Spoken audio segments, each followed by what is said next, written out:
E aí, programador, tudo jóia? Bom, se você quer saber o que eu fiz para sair do zero, né, como operador de máquina, operador de empilhadeira, para virar um programador, né, conseguir gravar essas aulas para vocês, participar de diversas empresas como programador pleno, júnior, sênior, especialista, arquiteto, né? Então, se você quer saber um pouco dessa minha história, o que eu fiz na minha jornada para chegar onde eu cheguei, tem um link aqui de um webinar que eu preparei para que você possa assistir. Espero que possa te inspirar. Vejo você lá.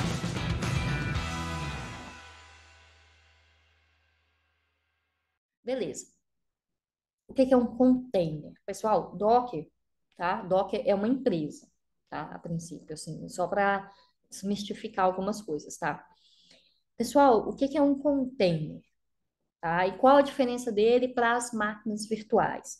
Pessoal, eu não sei se vocês já jogaram algum jogo na infância de vocês. Por exemplo, no meu caso foi The Sims, né? Eu jogava na infância. E a minha máquina era. Eu tinha algum problema na minha máquina e eu precisava criar uma máquina virtual, uma VM, que a gente chama, né? Virtual Machines. Aqui ele mostra bem a diferença de um outro. Vou explicar para vocês. É, eu precisava criar uma máquina virtual para rodar o meu jogo. Então, eu tinha aquele programa Diamond Tools. Não sei se você já ouviu falar. Diamond Tools, aqui, ó. Tá?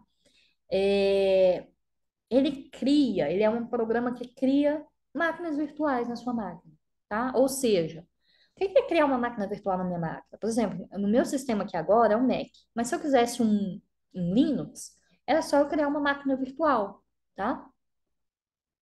Se eu quisesse, tá? Beleza. Qual que é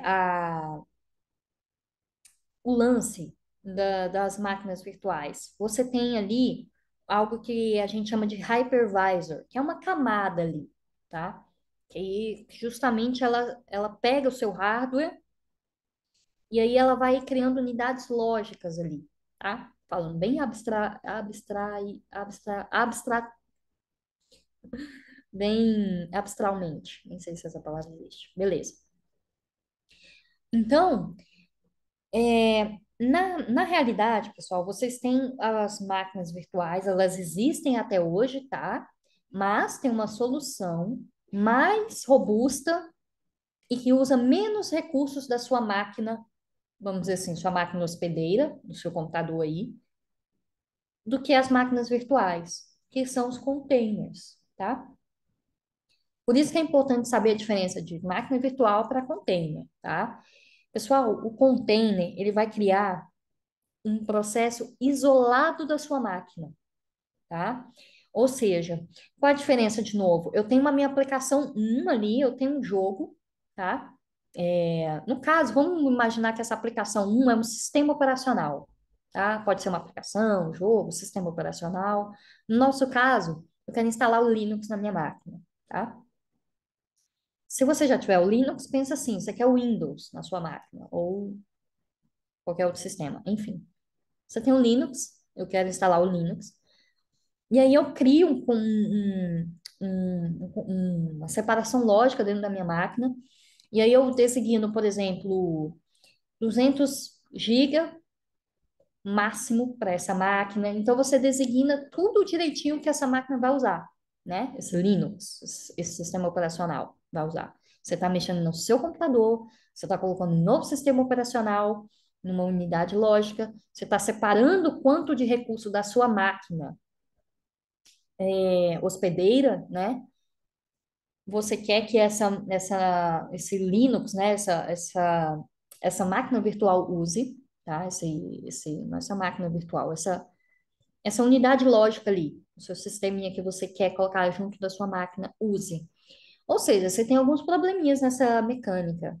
Qual o problema? E se a minha máquina precisar de mais estrutura, de mais recursos, né? Como que você faz? Pessoal, esse sistema, ele é um pouquinho melhor nos containers. Pouquinho não, é um pouco melhor, tá? Você tem menos consumo de recursos da sua máquina hospedeira. Ou quando eu falo hospedeira, é a sua máquina real, tá? Usa menos recurso, é escalável, tá? Tem uma série de diferenças aqui, tá bom? Mas passando um overview rápido, que essa aula é de 1 hora mais ou menos, tá? Então, você tem essa diferença. Ah, então em todo sistema que eu for usar agora, a melhor solução são os containers? Não necessariamente, pessoal. Olha só. Uma coisa que eu sempre gosto de passar como profissional para quem está aprendendo é o seguinte: não é porque chegou uma coisa melhor, e realmente é melhor, que o que está antigo acabou, a gente pega, joga fora. Não. Se você tem duas opções, melhor para você, entendeu? Então, assim, você só tem que saber para que usar. Muito cuidado com isso, tá, pessoal? Aliás, isso na empresa, pelo menos no cenário que eu já vi, é atestado de falta de conhecimento você chegar e falar: olha, containers chegou para derrubar as máquinas virtuais. Um exemplo, tá? Isso pode ser aplicado para tudo no TI, essas novas tecnologias. Ah, agora todo mundo está falando do chat GPT, né? Chegou para derrubar os programadores, para tirar o nosso emprego, vamos dizer assim. Tem um cara, esqueci o nome dele, um japonês, acho que vocês devem conhecer. Ele falou uma frase e eu acho essa frase bem contundente. Ele falou assim: o seu grau de empolgação com o chat GPT mostra o seu nível de desconhecimento, tá? Na TI. Realmente, se você for parar para pensar, tá? O seu grau de empolgação com essa nova tecnologia, tá bom? Enfim, muito cuidado com isso. Então, assim, tem jogos, pessoal, que é melhor você não tem acesso, por exemplo, a alguns códigos-fontes. Por que que eu tô falando isso? Porque você precisa de algum acesso ali para containerizar uma aplicação, tá? E às vezes num jogo você não tem. Aí você cria uma máquina virtual ali, pronto, acabou os seus problemas, tá?